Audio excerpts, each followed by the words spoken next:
Hey friends, this is Karen from Blue Rooster Farm, and today we're in the kitchen and we are going to be canning up some Pico de Gallo. So if you want to learn how to can this up, stick around.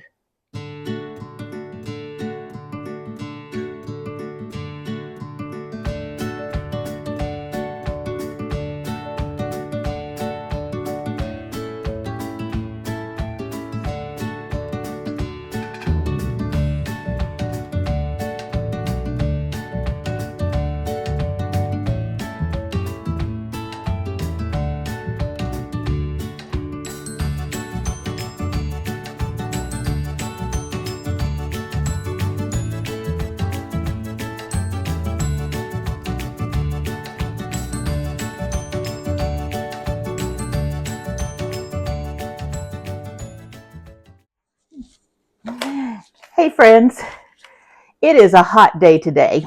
And I tell you what, I ran outside to grab some more jalapenos. I had some inside, but they were getting a little old and I wanted some fresh ones. We have so many out there that I wanted to make sure everything I had was really nice and fresh. And it is hot.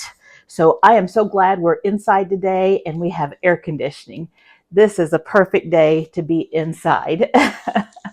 So today we're making Pico de Gallo. And Pico de Gallo is usually a salsa that's served fresh. You chop your tomatoes, your onions, your jalapenos, you have lime juice, you have cilantro, and you just chop it fresh and you eat it fresh with tortilla chips or on tacos, and it's delicious. But sometimes in the winter, you don't have the wonderful ingredients that we have right now coming out of our garden. So we are going to be preserving some Pico de Gallo. And even though this won't be served fresh, it still has the wonderful flavors of Pico de Gallo. So I'm going to show you how to make this. It is a water bath canning method for this salsa.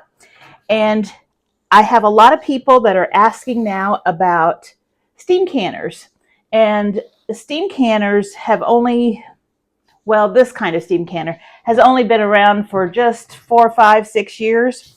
And I think I purchased mine 4 or 5 years ago. And I tell you, I love steam canning. I hate water bath canning. Water bath canning, you have to fill up a big old pot. You've got to make sure your jars are covered. If they're not, you have to add boiling water. And you've got this huge pot of boiling water sitting on your stove, and it heats your whole house up. This is so easy. So if you don't have a steam canner and you're thinking about buying one, I tell you, in my opinion, you will love it. You will love it. Basically, it is just, now there's a couple different kinds. There's some that are like a pan, and then they've got a lid, maybe a clear lid or something, but they're more of a pan. This one is a fruit saver, and I believe this is the aluminum one. They also have a stainless steel one, which is a little higher and more expensive, but it's not bad. In fact, I'm thinking of getting a second one because with the amount of canning I do, a lot of times I've got 2 batches. Even though water bath canning doesn't take all that long to do, it would be nice just to have 2 of them going and get it done. But you have the bottom portion, which is where you put your water. And you just put water, and then this is a little platform for your jars. And you just put water until it comes to this metal plate, that platform, and that's as much water as you need, like that much water. And it's so easy to move on your stove. It's so easy to heat up and get ready for canning. I know when I water bath, it takes forever for that water to get to a boil because there's so much water. But this heats up fast. It cans the jars beautifully. I've not had any problem with seals or anything. In fact, I feel like I'm doing better with my seals now that I have a steam canner than what I did when I had the boiling water bath. So what you just fill that up, put your jars on it. Now, if you're canning hot, you'll have hot jars with hot water. If you're canning cold, you'll have cold water or cold jars with cold water. You put your lid on, And on your lid, you have a dial, and it is for different zones. And I am zone 1. So I'm going to bring this over to you and let you see that. And you heat this up until your dial is at the place it needs to be for your zone. And once it gets there, that's when you start your timing. So that tells the canner that you are at the right temperature. Now you can can. And it doesn't take long to get to that point, especially when you have hot food going in.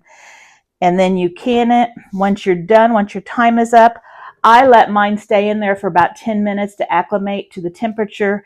And then a lot of times I'll just slowly open the lid, and then my jars just need to be moved to the counter.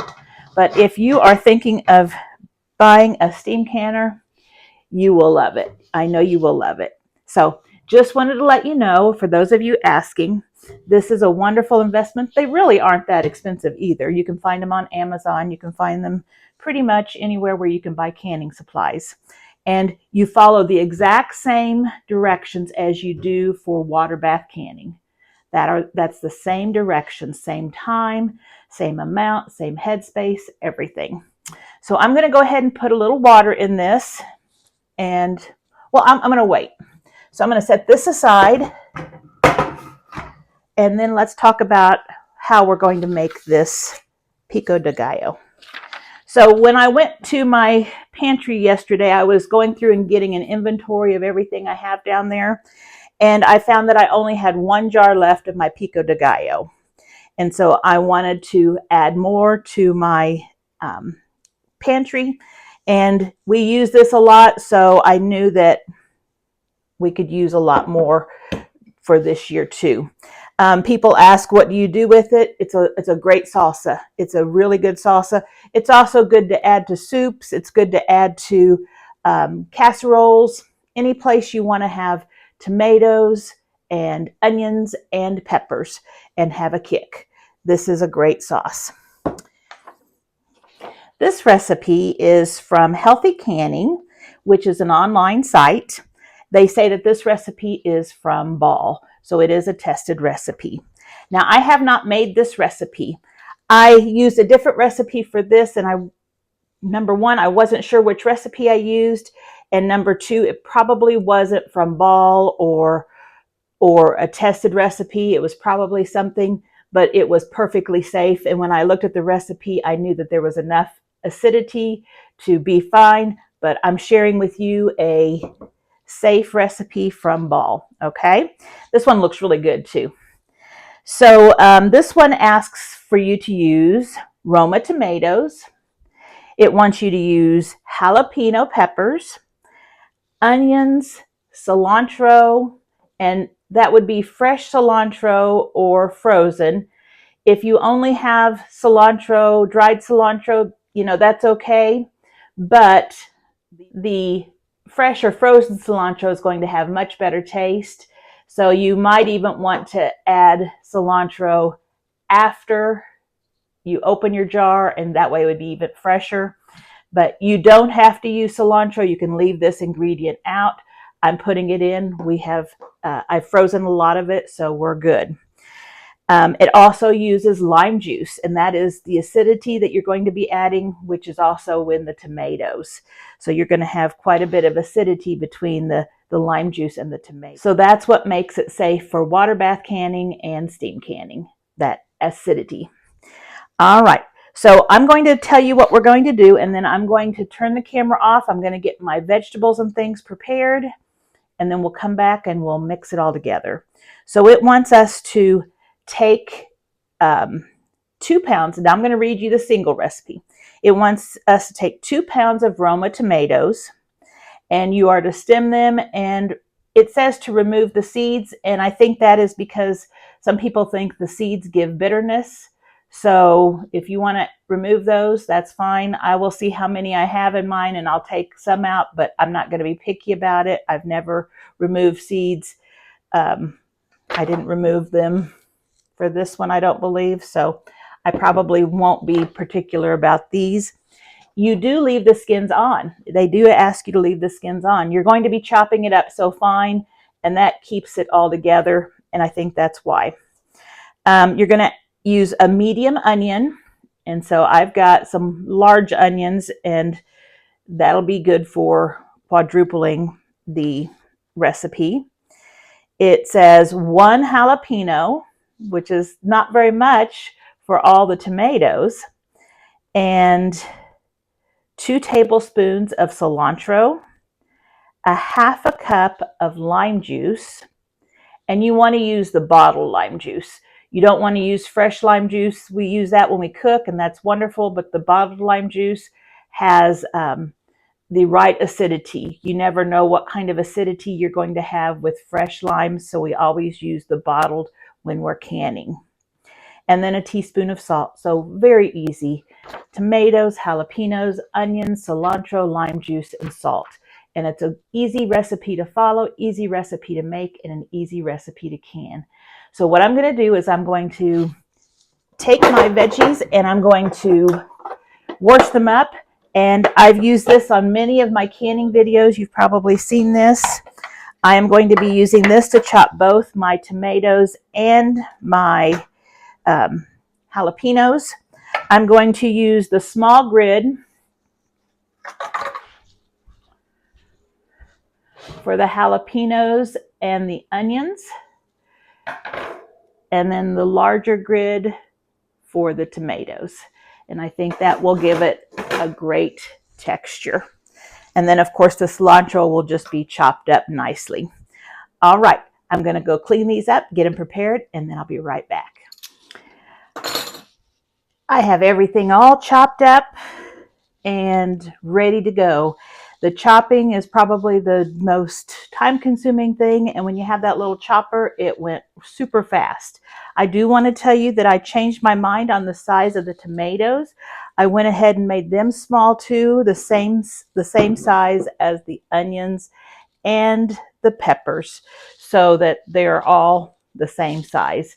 I was going to make them just a little bigger, that larger grid size, but I accidentally started making a few, and then I thought, no, these are going to be fine. These will stick together just real nicely, and it'll all incorporate nicely. So I've got some in here, and I just wanted to bring these up close so you can see. It does say a fine chop, so you can see that those are small pieces, and so that would be a fine chop. So we're going to put all of the tomatoes in our pan. Remember, I am quadrupling this recipe. You would have quite a bit smaller amount if you were just doing a single batch. A single batch is wonderful for home gardeners because sometimes we don't have as many tomatoes and peppers and onions, and we just need a little bit. So they made it in a small batch, but you can multiply it however many times you want to make it the size that fits your needs. And so ×4 for us works just fine. So I have 8 pounds of tomatoes right here, and when I was cutting them, there's very few seeds in my Romas, and I know that most Romas are mostly meat, and there was really no need to take out any seeds. There were very few in there, so I just chopped them just the way they were. So I've got my tomatoes in there. Now I just need to add my jalapenos. And remember, when you chop jalapenos, be careful. They are hot. I did seed and all because there's only 1 jalapeno per 2 pounds of tomatoes. So that's quite a bit of tomatoes per jalapeno. And I want this to have a real kick. That's one nice thing about this sauce. You can get it to be a real good kick, and that way it tastes really good on chips. Then I did, it says a medium onion. I did 2 big onions, and so that is equivalent to 4 medium onions. They didn't have any measurement size. They just had the amount. Now, on the cilantro, I have a video out on how I freeze cilantro in ice cube trays. So if you want to see that, I'll put the link somewhere. I think up in here somewhere. And you can see how I freeze my cilantro. It's already all chopped up and everything, and it's pretty much thawed. So it's going in. And I use 8 tablespoons. The recipe calls for 1 for a single batch. We have our lime juice. A single batch is a half a cup. I'm using 2 cups. Now, if you don't have lime juice, you could substitute the lemon juice. It's just going to give it a different flavor. I don't know about substituting vinegar. If it were just me cooking and I didn't have lime juice or lemon juice, I would use vinegar without hesitation, but I'm not going to tell you that that's okay. But you can swap lime juice and lemon juice, and either one would be fine. But we've got lime juice right here going in. Remember, it is bottled lime juice. And we need a teaspoon of salt for 1 batch. So I need 4 teaspoons of salt, which is 1 tablespoon and 1 teaspoon.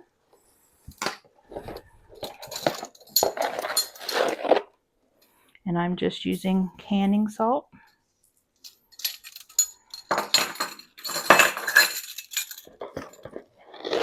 And this is just such an easy recipe, and it smells so good right now. You could eat this fresh. This could be your Pico de Gallo fresh right here. Just put some in a bowl, get you some chips, and enjoy. But we're canning, so we're going to do the canning process on it. So what we're going to do is we're going to put this on the burner, and we're going to bring it up to a boil. And then we're going to simmer it for 3 minutes covered. Not a rolling boil. You don't want to tear everything up. Just a nice simmer. But when you bring it up to a boil, you'll see some bubbles. And when you know you're at that boil stage, just simmer it for 3 minutes. And really all we're doing is we are just getting it hot all the way through. So this looks really pretty. It smells really good. The cilantro and the lime. And lots of liquid is forming. The tomatoes are letting off their liquid. So this is good. I am going to taste some.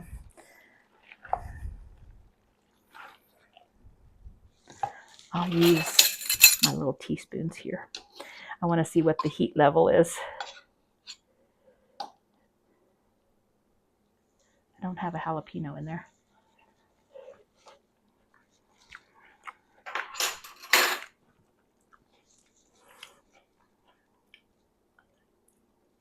That's really good. I didn't get any jalapeno in that one, but I got the kick. It's got a nice kick to it. So I could just make a bowl of this and eat it with chips right now, but we'll can it. All right, so I will bring you back when I have this all heated up and ready. While it's heating up, what I'm going to do is make sure I've got my jars clean. You don't need to sterilize them.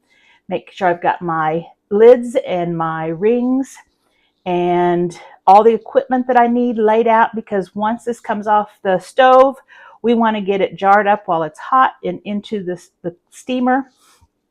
And that way it won't take as much time to can. It'll just get hot right away. And then we will be processing it for 15 minutes. So this should be an easy process. So I'll bring you back when it's ready.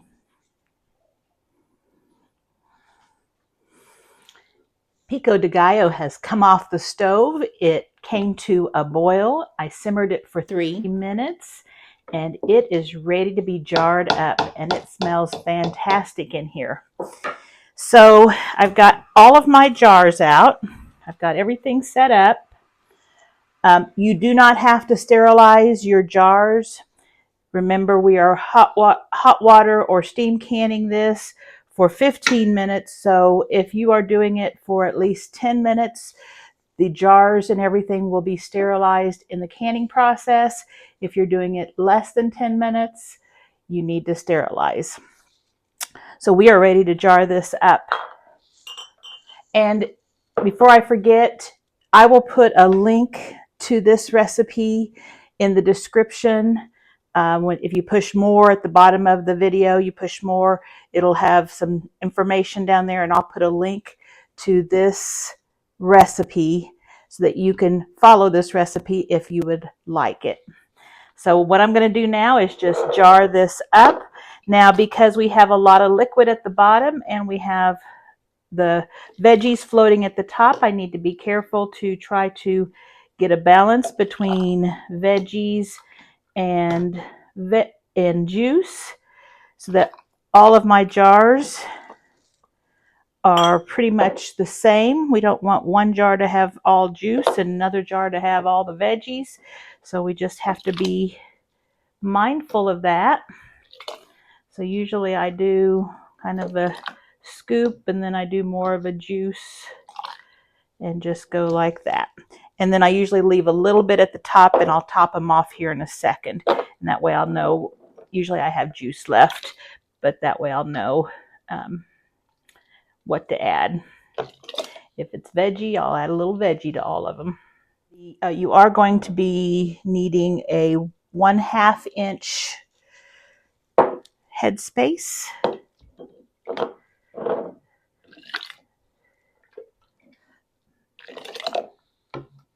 And I have a little skewer here that I'll use to debubble.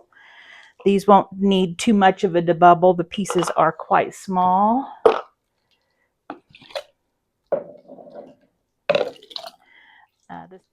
This weekend, I went down to our basement here and I inventoried all of my canned goods to see what it is that I need to be putting up, especially with the tomatoes.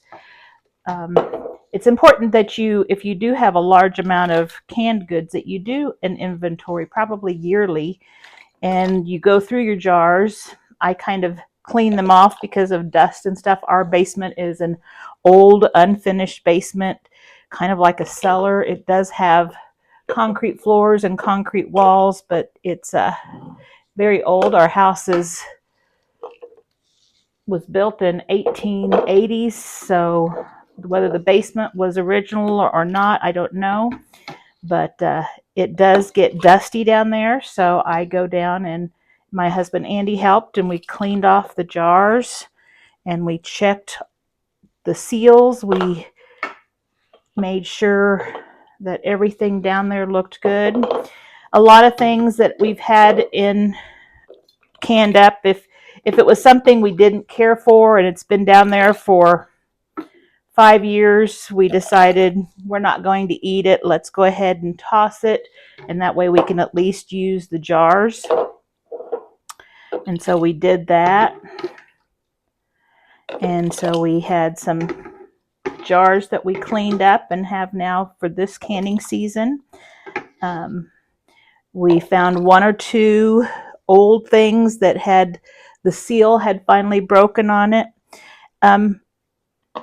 And people often ask, how long will the food last in your pantry once you can it? Well, what I say is, as long as the seal has not broken and you have a good seal, the food inside should be good, especially if you were sure to follow directions carefully and use an appropriate method for canning. So people that have items that are 10 years old in their pantry, that food is actually still okay to eat. The quality of the food is probably not up to par. The color might be darkened or lightened. The texture of whatever was canned is probably a little more soft and maybe mushy.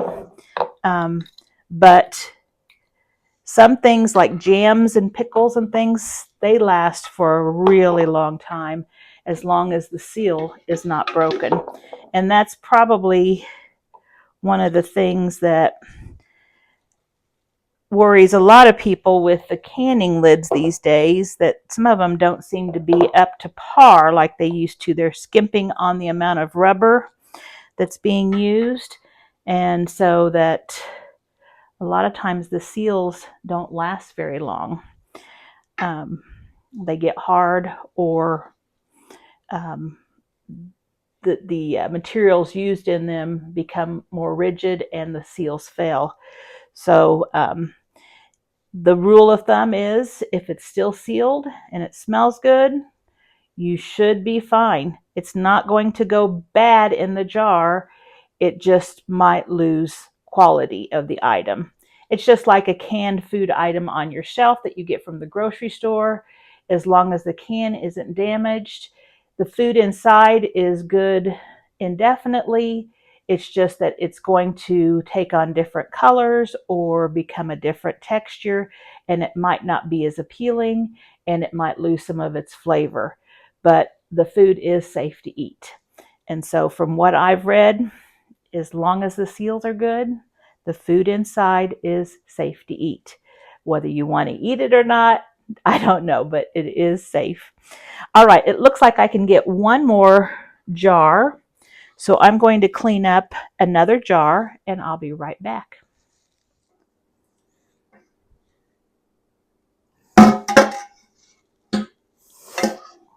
I just love it when my recipe has just the exact amount of ingredients to fill all jars, or fill complete jars, I should say. So now what I want to do is stir this just with my wooden stick, just to get any air bubbles that may be in there. And remember, I'm doing a 1/2 inch headspace. That's the distance between the top of the jar, the lip of the jar, down to your food that you're canning.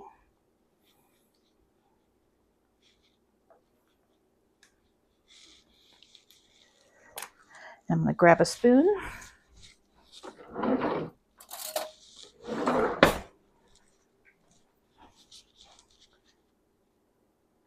a couple that are a little high and a couple that just need a little bit more. You want to get your headspace correct, because that will ensure proper canning and a proper seal on your jars. Now the next thing I do is I take vinegar and a paper towel, and I thought I had a paper towel here. Let me grab one. Probably used it to wipe my hands off. So I've got some white vinegar, and all I'm doing is cleaning the rim of my jar really good, because that's where the seal of your lid is going to touch, and you want it to have perfect contact so that your rubber and your jar can squeeze together and make a really tight seal. If there's food on the rim, that food can keep your jar from sealing. So you get that really clean. And I use the vinegar just because it will cut anything that is greasy or sugary. And so we're just putting our lids on top, making sure that they are placed correctly. And I've got to clean 2 small and 2 large. I'll grab those.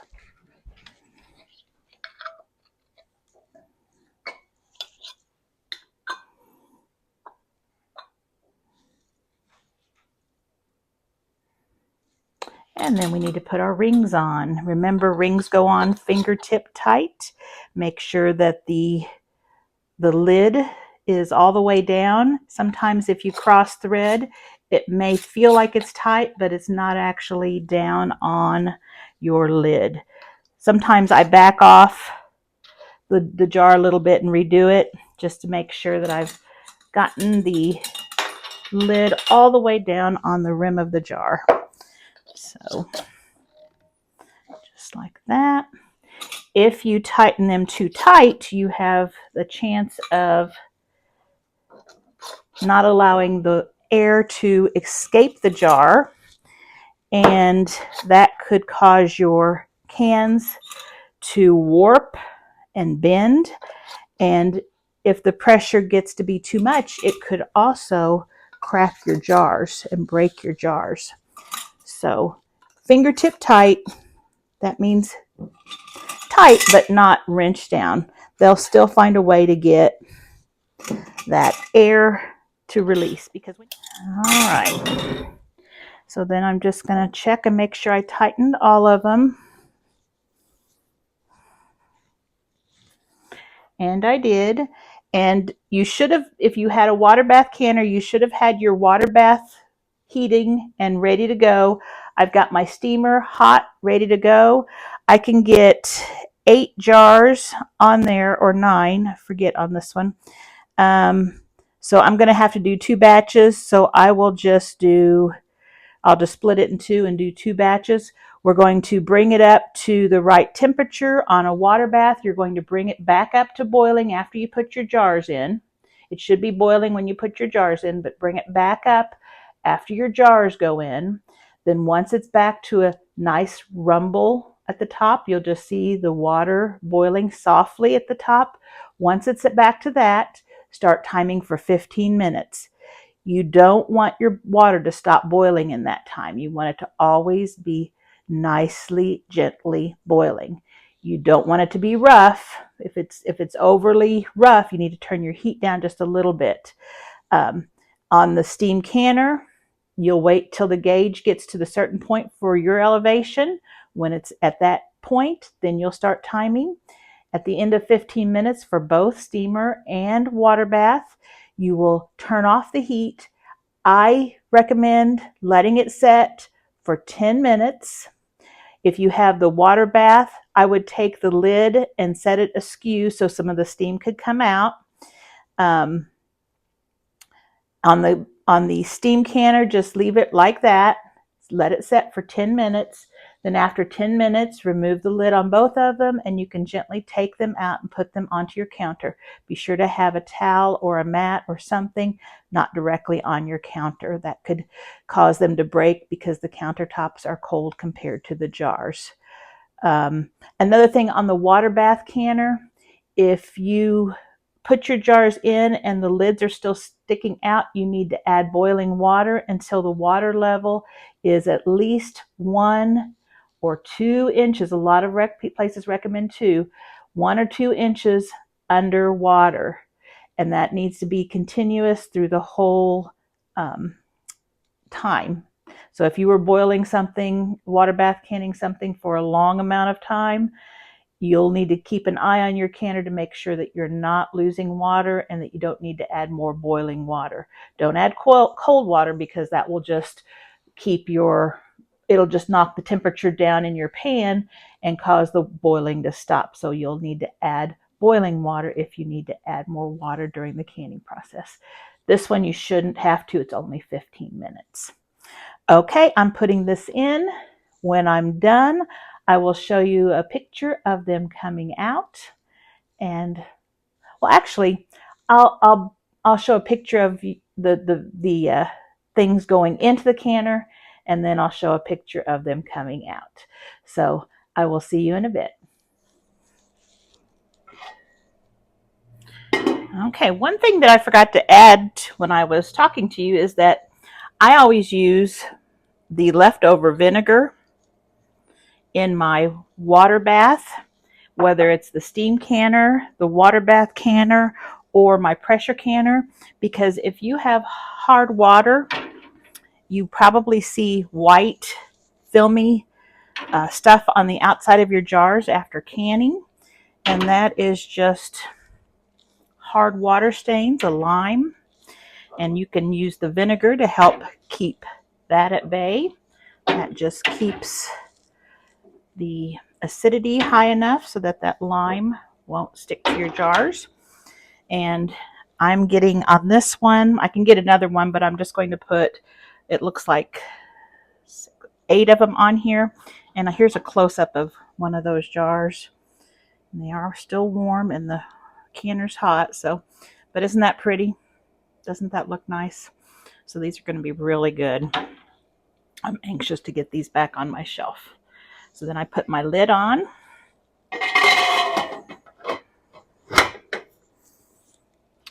And I look at my dial, so I can get that glare away from you. Okay, so what I'm looking at is this blue line at the top, and when this red dial gets all the way around to this blue line right here, I know that it is time for me to start timing.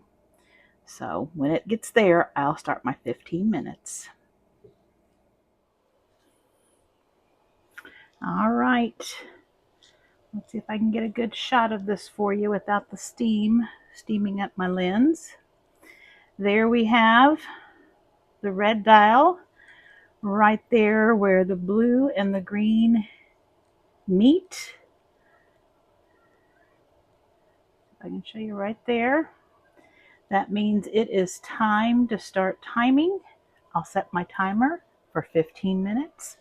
And this does have a little hole on it that lets out excess. So, oops. Let me see if I can turn that a little bit so you can see. Right here, we have a little hole that when it gets too much steam in there, it starts releasing. And at this point, I've had it on pretty high, but at this point, since I'm going to start my timer, I am going to turn down between medium and low. And I'm going to watch right here and make sure it doesn't dip down. If it dips down, I'll have to start over with my time. But this is what usually works for me. Your range will probably be different. I hope you enjoyed this video. If you did, please consider subscribing. I would really appreciate that. Also, like and share. And if you have any questions, leave them in the comments. Have a great day.